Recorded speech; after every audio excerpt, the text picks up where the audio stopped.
ಎಲ್ರಿಗೂ ನಮಸ್ಕಾರ.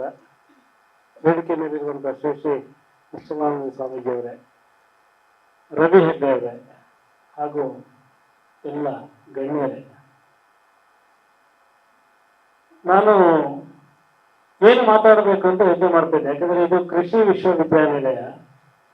ಇವೆಲ್ಲ ಕೃಷಿ ಮಾಡುವವರು, ನಾವು ಸಾಹಿತ್ಯ ಕೃಷಿ ಮಾಡುವವರು. ಕೃಷಿಗೆ ಬೆಲೆ ಇದೆ, ಸಾಹಿತ್ಯ ಕೃಷಿಗೆ ಬೆಲೆ ಕಡಿಮೆ ಆಗಿದೆ ಈಗ. ಯಾಕಂದ್ರೆ ಇಲ್ಲಿ ಯಾರು ಓದ್ತೀರಿ ಅಂತ ಹೇಳಿದಾಗ ಇಬ್ಬರು ಕೈ ಎತ್ತಿದ್ರು ಪಾಪ.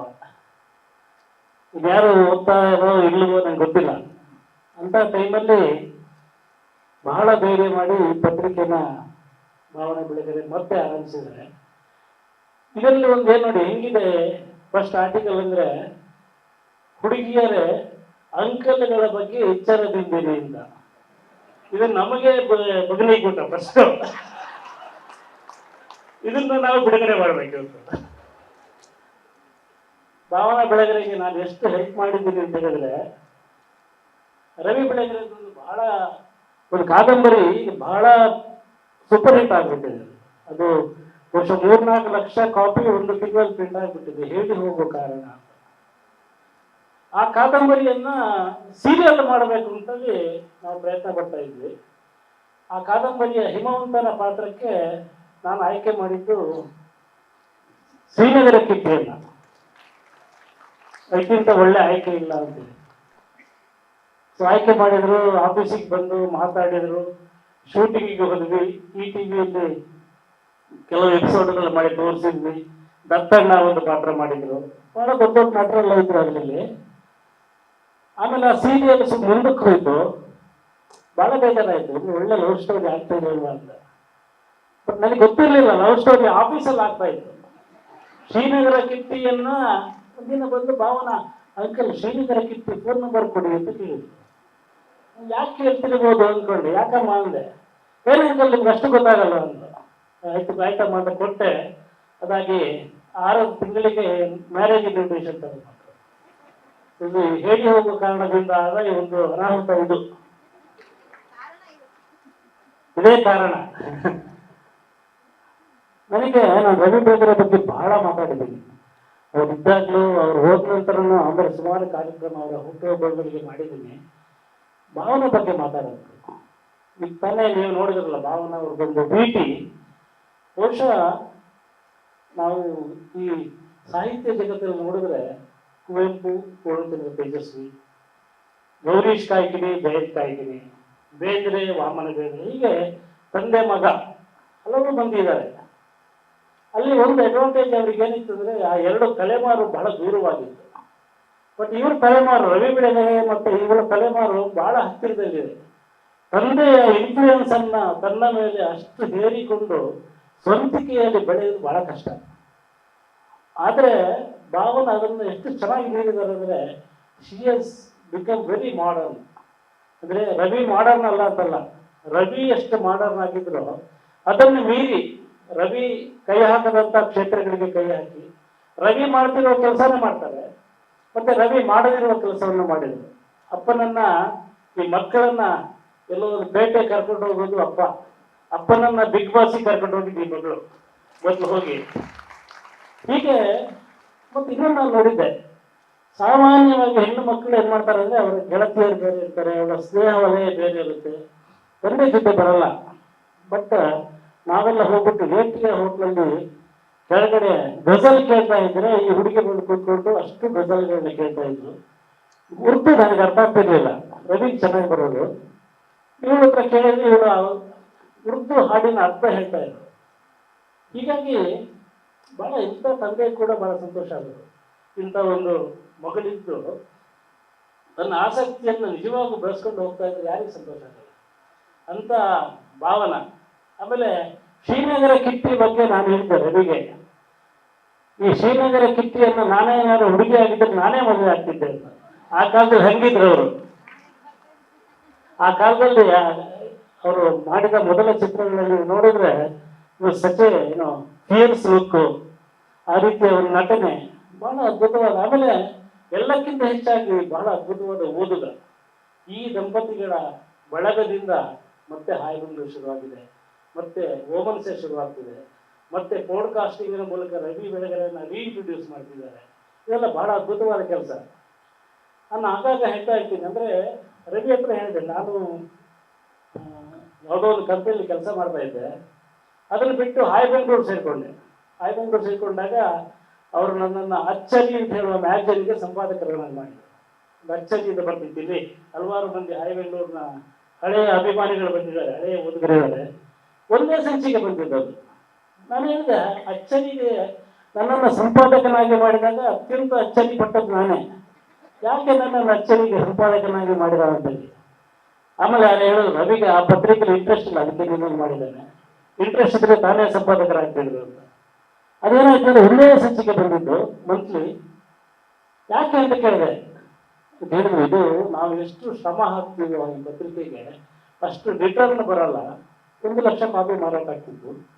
ಒಂದು ಕಾಪಿಯಿಂದ ₹1 ಉಳಿತಾ ಇತ್ತು.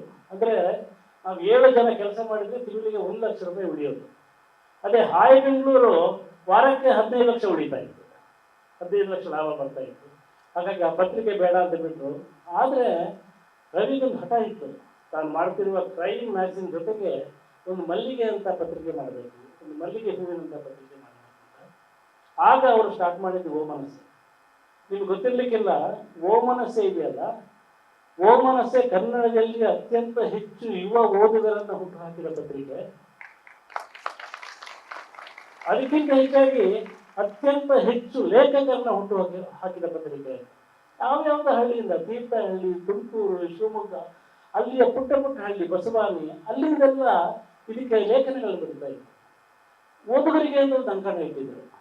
ನನ್ನ 2 ಪುಸ್ತಕಗಳು ಈ ಓಮನಸೆಯಲ್ಲಿ ಪ್ರಿಂಟ್ ಆದ ಅಂಕಣಗಳಿಂದ ಆಗಿದೆ. ನಾನು 2 ಅಂಕಣಗಳನ್ನು ಬರೀತಿದ್ದೆ. ಕ್ರಿಕೆಟ್ ಬಗ್ಗೆ ಅನಂತ್ ಸಿರಿವರ್ ಬರೀತಾ ಇದ್ರು. ಅದರ ಸಂಪಾದಕರಾಗಿ ನಮ್ಮೆಲ್ಲರ ಆತ್ಮೀಯಗಳೇ ಉದಯ ಮರಕಿನಿ ಇದ್ರು. ನಿಮಗೆಲ್ಲ ಬರೀ ಹೆಸರುಗಳಷ್ಟೇ ಇವರು. ಉದಯ ಮರಕಿನಿ ಇದಾರಲ್ಲ, ಉದಯ ಮರಕಿನಿ ಮತ್ತು ರವಿ ಹೆಗ್ಡೆ ರವಿ ಬೆಳಗೆರೆಗೆ ಅತ್ಯಂತ ಹಳೆಯ ಸ್ನೇಹಿತರು. ಇವತ್ತು ಯಾರೋ ಹೇಳಿದ್ರು, ದಯಾನಾಯಕ್ ಬರ್ತಾ ಇಲ್ಲ, ಎನ್ಕೌಂಟರ್ ದಯಾನಾಯಕ್ ಅಂತ. ನಾನು ಹೇಳಿದ್ರು, ರವಿ ಹೆಗ್ಡೆ ಇದ್ದಾರೆ, ಅವರು ಕೂಡ ಎನ್ಕೌಂಟರ್ ಸ್ಪೆಷಲಿಸ್ಟ್ ಅಂತ. ಅದು ಹೇಗೆ ಅಂತ ಅವ್ರು ಹೇಳ್ತಾರೆ. ಅವರು ಬಂದಿದ್ದಾರೆ, ಪರವಾಗಿಲ್ಲ, ಎನ್ಕೌಂಟರ್ ಸ್ಪೆಷಲಿಸ್ಟ್ ಅಂತ. ಇವರು ಇಬ್ಬರು ರವಿಯನ್ನ ತನ್ನ ಬಡತನದ ದಿನಗಳನ್ನು ನೋಡಿದವರು. ರವಿಗೆ ಒಂದು ನಂಬಿಕೆ ಇತ್ತು, ಅಂದರೆ ನಂಬಿಕೆ ಅಂದರೆ ಒಂದು ಅಭ್ಯಾಸ ಇತ್ತು. ರವಿ ಈ ECG ತರ ಮೇಲ್ಗಡೆ ಹೋಗೋದು ಕೆಳಗಡೆ ಬರೋದು, ಮೇಲ್ಗಡೆ ಹೋಗೋದು ಕೆಳಗೆ ಬರೋದು ಮಾಡ್ತಾ ಇದ್ರು ಅವರು. ಅಂದರೆ ಒಂದು ನೇರವಾದ ದಾರಿಯಲ್ಲಿ ಹೋಗ್ತಾ ಇರಲಿಲ್ಲ ಅವರು. ಏರಿಳಿತದ ಬದುಕನ್ನೇ ಬದುಕಿದ್ದು. ತುಂಬ ಉತ್ತುಂಗದಲ್ಲಿರುವಾಗ ಆ ಉತ್ತುಂಗದಿಂದ ಕೆಳಗೆ ಬೀಳಕ್ಕೆ ಅವರಿಗೆ ಆಸೆ ಪಡ್ತಾ ಇದ್ರು, ಕೆಳಗೆ ಬೀಳ್ತಾ ಇದ್ರು, ಮತ್ತೆ ಮೇಲೆ ಇರ್ತಾ ಇದ್ರು. ಅಂದರೆ ಲೈಫ್ ಬೋರ್ ಆಗಬಾರದು ಅಂತ. ಯಾವಾಗ ನಮಗೊಂದು ಇನ್ಕಮ್ ಬರುತ್ತೋ, ನಾವು ಆ ಇನ್ಕಮನ್ನು ಎಂಜಾಯ್ ಮಾಡ್ತಾ ಒಂದು ರೊಟೀನಿಗೆ ಬೀಳ್ತೀವೋ, ಅಲ್ಲಿಗೆ ಜೀವನ ಮುಗಿಯಿತು ಅಂತ. ಅವ್ರು ಯಾವತ್ತೂ ಆ ರೊಟೀನ್ ಬದುಕು ಬದುಕ್ತಾ ಇರಲಿಲ್ಲ. ಅಲ್ಲಿಂದ ಇನ್ನೊಂದು ಹೊಸ ಜಿಗಿತ ನೋಡಿ. ಎಷ್ಟು ಅವರ ಅದ್ಭುತವಾದ 25-30 ವರ್ಷಗಳ ಬದುಕಿನಲ್ಲಿ ಅವರು ಪತ್ರಿಕೆ ಮಾಡಿದರು, ಸಂಘ ಕಟ್ಟಿದ್ರು, ಪ್ರಜಾಜಾಗೃತಿ ಸಂಘ ಅಂತ ಕಟ್ಟಿದ್ರು. ಆಮೇಲೆ ಟೆಲಿವಿಷನ್ಗೆ ಬಂದರು, ಕ್ರೈಮ್ ಡೈರಿ ಮಾಡಿದರು. ಅದಾದ ನಂತರ ಟಿವಿಯಲ್ಲಿ ಬಂದರು. ಅಲ್ಲಿ ಅವನು ಟಿವಿಯಲ್ಲಿ ಬೆಳಿಗ್ಗೆ 8 ಗಂಟೆಗೆ ಮಾತಾಡ್ತಿದ್ರು. ಆಮೇಲೆ ಎದೆ ತುಂಬಿ ಹಾಡಿದನು, ಎಂದು ಮರೆಯದ ಹಾಡು, ರೇಡಿಯೋ. ಹೀಗೆ ಎಷ್ಟು ಮಾಧ್ಯಮಗಳಿದೆ. ಭಾಷಣಗಳನ್ನು ಅದ್ಭುತವಾಗಿ ಮಾಡೋರು. ಅವರು ಭಾಷಣ ಮಾಡಕ್ಕೆ ನಿಂತಿದ್ರೆ ನಾನು ಅಲ್ಲಿ ಬಂದ್ಕೊಂಡು ಹೇಳಿದೆ, ರವಿ ಬೆಳಗೆರೆಯವರ ಮಾತುಗಳನ್ನು ಹಾಕಿದ್ದಾರೆ, ಇದನ್ನು ಹಾಕಿಬಿಟ್ರೆ ನಮ್ಮ ಮಾತು ಯಾರು ಕೇಳ್ತಾರೆ, ಆಫ್ ಮಾಡಿ ಅಂತ. ಅವ್ರ ಮಾತಿಗೆ ನಿಂತು ಬಿಟ್ರೆ ಯಾರಿಗೂ ಮಾತಾಡೋಕ್ಕೆ ಅವಕಾಶ ಇರಲಿಲ್ಲ. ಆ ಥರದ ಒಂದು ಮಹಾನ್ ಪ್ರತಿಭೆ. ನಾನೀಗ ರವಿ ಹೆಗ್ಡೆ ಅಂತ ಹೇಳ್ತಿದ್ದೆ, ರವಿ ಏನಾದ್ರು ಈಗ ಇದ್ದಿದ್ರೆ ಅವರಿಗೆ ಮಾಧ್ಯಮವನ್ನು ಆಳಿ ಬಿಡ್ತಾ ಇದ್ರು ಅಂತ. ಅವರಿಗೆ ಏನು, ಅವರ ಮಾತಿಗೆ, ಅವರ ಇನ್ವೆಸ್ಟಿಗೇಷನ್ ಜರ್ನಲಿಸಮ್ಗೆ ಎಲ್ಲದಕ್ಕೂ ಬೇಕಾದ ಮಾಧ್ಯಮದ ಅವಕಾಶ ಇರ್ತಿದೆ. ಅಂದರೆ ಯಾರನ್ನು ಮೆಚ್ಚಿಕೊಳ್ಳದೆ ತನಗೆ ಹೇಳಬೇಕಾದ ಸತ್ಯವನ್ನು ಹೇಳಲಿಕ್ಕೆ ಇವತ್ತು ಸೋಷಿಯಲ್ ಮೀಡಿಯಾ ಇದೆ, ಯೂಟ್ಯೂಬ್ ಇದೆ, ಪಾಡ್ಕಾಸ್ಟಿಂಗ್ ಇದೆ. ಅದನ್ನೆಲ್ಲ ಅವರು ಬಳಸ್ಕೊಂಡು ಎಲ್ಲೋ ಬೆಳೀತಾ ಇದ್ರು ಅಂತೇಳಿ. ಬಟ್ ಅವರು ಬಹುಶಃ ಬಹಳ ಬೇಗ ತೆರಳಿದ್ರು ಅಂತ ಅನಿಸುತ್ತೆ. ಆದರೆ ಅವರು ಸೃಷ್ಟಿ ಮಾಡಿರುವಂತಹ ಓದುಗರು ಮತ್ತು ಅವರು ಹುಟ್ಟು ಹಾಕಿರುವಂತಹ ಭಾಷಾ ಶೈಲಿ, ಅದನ್ನು ಅನುಸರಿಸುವವರು, ಅದೇ ರೀತಿ ಬರೆಯುವವರು ನೂರಾರು ಮಂದಿ ಇದ್ದಾರೆ, ಸಾವಿರಾರು ಮಂದಿ ಇದ್ದಾರೆ. ಆಮೇಲೆ ಇವತ್ತಿಗೂ ಕೂಡ ಎಲ್ಲಿ ಹೋದರೂ ನನ್ನನ್ನು ಸರ್ ಜಾನಕಿ ಕಾಲಂ ಓದ್ತಾ ಇದ್ದೆ ಅಂತ ಗುರುತಿಸ್ತಾರೆ. ಅದು ನಾನು ರವಿ ಬೆಳಗೆರೆ ಜೊತೆ ಅಧಿಕೃತವಾಗಿ 2 ವರ್ಷ, ಅನಧಿಕೃತವಾಗಿ 20 ವರ್ಷ ಇದ್ದವನು. ಅಂದರೆ ಅವ್ರ ಆಫೀಸಲ್ಲಿ ಕೆಲಸ ಮಾಡ್ತಿದ್ದೆ 2 ವರ್ಷ. ಆಮೇಲೆ ಅನಧಿಕೃತವಾಗಿ ಅವರ ಪತ್ರಿಕೆಗೆ 20 ವರ್ಷ ಬರೀತಾ ಇದ್ದೆ, ಜಾನಕಿ ಕಾಲಂ ಅಂತೇಳಿ. ಒಂದ್ಸಲ ನನಗೂ ರವಿಗೂ ಸಣ್ಣ ಜಗಳ ಆಗಿತ್ತು. ಅಲ್ಲಿ ತನಕ ಎಲ್ಲರೂ ಕೇಳೋರು ಜಾನಕಿ ಯಾರು, ಜಾನಕಿ ಯಾರು. ಸುಮಾರು 600-700 ಪತ್ರ ಬರೋದು ತಿಂಗಳಿಗೆ. ಮೇಡಮ್ ನಿಮ್ಮ ಹೆಸರೇನು, ಎಲ್ಲಿದ್ದೀರಿ, ಮೀಟ್ ಮಾಡಬೇಕು ಅಂತ. ರವಿನೂ ಬಿಟ್ಕೊಟ್ಟಿರಲಿಲ್ಲ, ಯಾರೋ ಇದ್ದಾರೆ, ಅವರೆಲ್ಲೋ ಇದ್ದಾರೆ, ಚಿಕ್ಕಮಗಳೂರಲ್ಲಿದ್ದಾರೆ, ತುಮಕೂರಲ್ಲಿದ್ದಾರೆ ಅಂತ ಹಿಂಗೆ ಹೇಳೋದು ಅವರು. ಆಮೇಲೆ ಒಂದೇ ಜಗಳ ಆಯ್ತಲ್ಲ, ಅದನ್ನು ಮುಂದಿನ ಸಂಚಿಕೆಯಲ್ಲಿ ನಾನು ಫೋಟೋ ಹಾಕಿ ಇವರೇ ಜಾನಕಿ ಅಂತ ಬರ್ತಾರೆ. ಅಲ್ಲಿಗೆ ನನ್ನ ಅಭಿಮಾನಿಗಳನ್ನೆಲ್ಲ ಒಂದೇ ಸಲ ಬಂದ್ಬಿಟ್ಟು ಎಲ್ಲ ಸುಂದರವಾದ ಹೆಣ್ಣು ಮಗಳು ಇರ್ಬೇಕು ಅಂತ ಹೇಳುವ ಈ ಕರಡಿ ಥರ ಒಬ್ಬ ಮನುಷ್ಯ ಜಾನಕಿ ಅಂತ ಗೊತ್ತಾದರೆ ಅವ್ರಿಗೆ ಬೇಜಾರಾಗದೆ ಇರುತ್ತೆ. ಹೀಗೆ ನನ್ನ ಬರವಣಿಗೆಯ ದಾರಿಯನ್ನು ಅವರು ನನಗೆ ತೋರಿಸ್ಕೊಟ್ಟರು. ವೈಯಾನಿಕೆ ಅಂತ ನಮ್ಮ ಕನ್ನಡಪ್ರಭದ ಸಂಪಾದಕರು, ಬಿಟ್ಟರೆ ರವಿ ಬೆಳಗೆರೆ, ಇಬ್ಬರು ನನ್ನ ಪತ್ರಿಕಾ ಜಗತ್ತಿನ ಆರಂಭದಲ್ಲಿ ನನಗೆ ದಾರಿದೀಪವಾದರು. ಅವರು ಸ್ಟಾರ್ಟ್ ಮಾಡಿದಂತ ನಾನು ಹೇಳಿದೆ, ಹಾಯ್ ಬೆಂಗಳೂರು ಉತ್ತುಂಗದಲ್ಲಿತ್ತು, ಅಬ್ಬರದಲ್ಲಿತ್ತು. ಆ ಹೊತ್ತಲ್ಲಿ ಯಾರಿಗೆ ಆದರೂ ಓಮನಸೆ ಅಂತ ಪತ್ರಿಕೆ ಮಾಡೋಕ್ಕೆ ಧೈರ್ಯ ಬರಲ್ಲ. ರವಿ ಬಿಗಿ ಹೇಳಿದ್ರು, ನಾನು ಮಾಡ್ತೀನಿ, ಓಮನಸೆ ಮಾಡ್ತೀನಿ ಮಾಡಿ ಅದನ್ನು ಸಕ್ಸಸ್ ಮಾಡಿದರು ಅಂತ. ಈ ಪತ್ರಿಕೆ ಎಲ್ಲ ವಾರ ಪತ್ರಿಕೆಗಳನ್ನು, ವಾರ್ಷಿಕೆಗಳನ್ನು ಮೀರಿ ಸುಮಾರು 5-6 ಲಕ್ಷ ಖರ್ಚಾಗ್ತಿತ್ತು. ಶಾಲೆಯ ಮಕ್ಕಳು, ಕಾಲೇಜ್ ಮಕ್ಕಳು, ನಮ್ಮ ಊರಲ್ಲಿ, ನಮ್ಮ ಸಣ್ಣ ಊರು ಉಪ್ಪಿನಂಗಡಿ ಅಂತ, ಅಲ್ಲಿ ಒಂದು 5-6 ಸಾವಿರ ಪತ್ರಿಕೆ ಹೋಗೋದು. ಆ ರೀತಿಯ ಒಂದು ಪತ್ರಿಕೆ ಇದು. ಬಹುಶಃ ಈಗೂ ಕೂಡ ನೀವು ಓದಿದರೆ ಬಹುಶಃ ನಿಮ್ಮ ಬದುಕು ಬದಲಾಯಿಸ್ಬೋದು, ನಿಮ್ಮ ಒಂದು ರೀಲ್ಸಿನ ಗೀಳು ಬದಲಾಗ್ಬೋದು, ಮತ್ತು ನೀವು ನೋಡುವಂಥ ನೋಟ ಬದಲಾಗ್ಬೋದು. ಇವತ್ತು ಯಾರು ಕೂಡ ಜೀವನ ಮಾಡಲಿಕ್ಕೆ ಅಂಜಬೇಕಾಗಿಲ್ಲ. ಯಾಕಂದರೆ ಇವತ್ತು ಮಾಧ್ಯಮ ಅಷ್ಟು ಸಾಧ್ಯತೆಗಳನ್ನು ನಿಮ್ಮ ಮುಂದೆ ಇಟ್ಟಿದೆ. ಧೈರ್ಯವಾಗಿ ಕನ್ನಡಕ್ಕೆ ಕರ್ಕೊಳ್ಳಿ, ಪತ್ರಿಕೆಗೆ ಕರ್ಕೊಳ್ಳಿ, ಹೊಸ ಪತ್ರಿಕೆಗಳನ್ನು ಓದಿ, ಅಲ್ಲಿ ನಿಮಗೆ ಎಲ್ಲ ಸಾಧ್ಯತೆಗಳು ಕಾಣ್ತವೆ. ಇದನ್ನು ಮತ್ತೆ ನಿಮಗೆ ತೋರಿಸಿಕೊಟ್ಟಿರುವಂತಹ ಈ ಶ್ರೀನಗರ ಕಿಟ್ಟಿ ಮತ್ತು ಭಾವನಾ ದಂಪತಿಗೆ ನನ್ನ ವಂದನೆಗಳು ಹೇಳ್ತೀನಿ.